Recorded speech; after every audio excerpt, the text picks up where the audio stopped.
The phrase, "God helps those who help themselves," is a phrase that's often quoted in Christian circles. A phrase that most people believe is actually uttered in the Bible. Oftentimes this platitude is used to motivate Christians or people into action. What does it even mean? Is it biblical?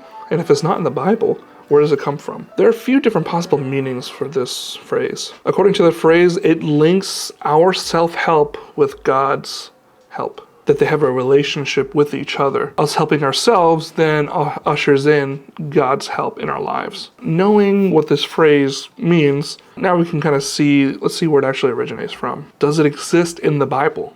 No, the popular phrase doesn't even originate from the Bible at all. The phrase was popularized by the deist Benjamin Franklin, someone who thinks of God more as an absentee landlord than what the Bible describes him as. He quoted it in his almanac called Poor Richard's Almanac, the 1757 edition.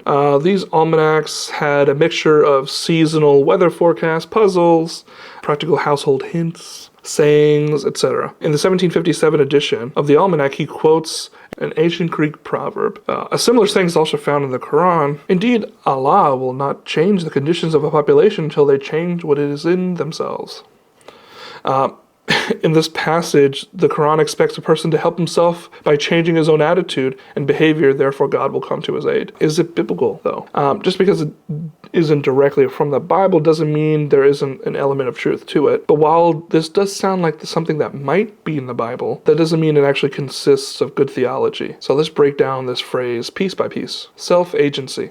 Self-agency is something that the Bible does speak of. There are numerous passages that expect us to carry our own weight and carry our own load and work hard. This is shown in passages like these. Proverbs 12:24. Diligent hands will rule, but laziness ends in slave labor. 2 Timothy 3:17. That the man of God may be competent, equipped for every good work. Psalm 90:17. May the favor of the Lord our God rest on us. Establish the work of our hands.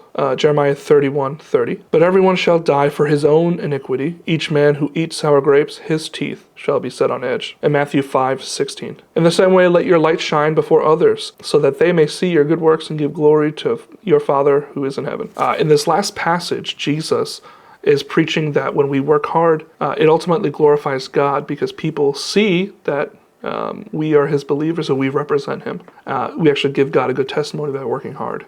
This sentiment is reiterated in the letters of Paul and Peter. In Colossians 3:23-24, 1 Peter 2:18, by us working hard, we aren't just working for ourselves. We actually represent Christ. We are image bearers and we represent him. God wants us to work hard to take care of our family, our neighbors, the poor, anyone in need. In this, God receives glory. It's a beautiful thing that many more Christians should do. Ephesians 4:28 and 1 Timothy 5:8. It's important to note that we shouldn't boast in our hard work. We should always minimize ourselves and exalt others in what we do, and boast in Christ above all, like Matthew 6:1 and Galatians 6:14. God's help. While God does expect us to be hard workers and good workers, his goodness isn't reliant on us. This is a huge misconception within Christianity. Him being good doesn't depend on our perfection. If only I could be better, then God would answer me. If only I could be better, then this would happen, and that happens.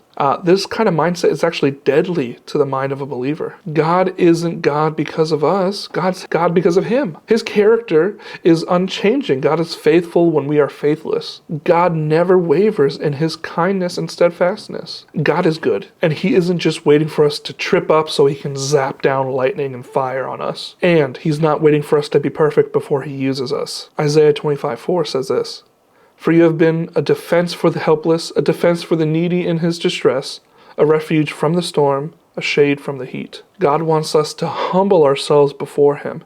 Understanding our weakness is crucial. We have a loving and understanding God, and he knows exactly what it's like to be human and have human weaknesses. The pitfall we are tempted with is to do everything ourselves. Since we feel like it must be annoying to ask God for this or that, and go, God, it'd be nice if I can have a car that works all the time. It'd be nice to have a little bit more money so I can buy a better house. Or, oh God, can you please heal my... I don't want to bother God with my headache. I don't want to bother God with praying for my car.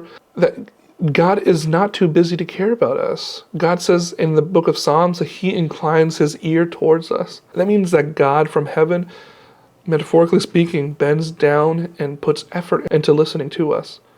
That he gets down to our level, like a loving father gets down to the level of his child.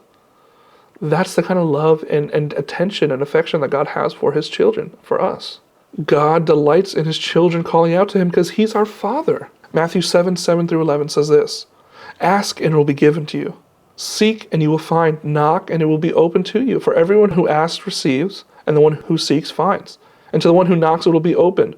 Or which one of you, if a son asks him for bread, will give him a stone? Or if he asks for a fish, will he be given him a serpent? If you then, who are evil, know how to give good gifts to your children, how much more will your Father who is in heaven give good things to those who ask?" Isaiah 64:4 also says this, "From of old no one has heard or perceived by the ear, no eye has seen a God besides you who acts for those who wait for him." He commands that we pray to him and give him our burdens. This actually came from the very mouth of Jesus himself. Matthew 5:3-4. "God blesses those who are poor and realize their need for him. For the kingdom of heaven is theirs. God blesses those who mourn, for they will be comforted." And Matthew 11:28-30. "Come to me all who labor and are heavy laden, and I will give you rest.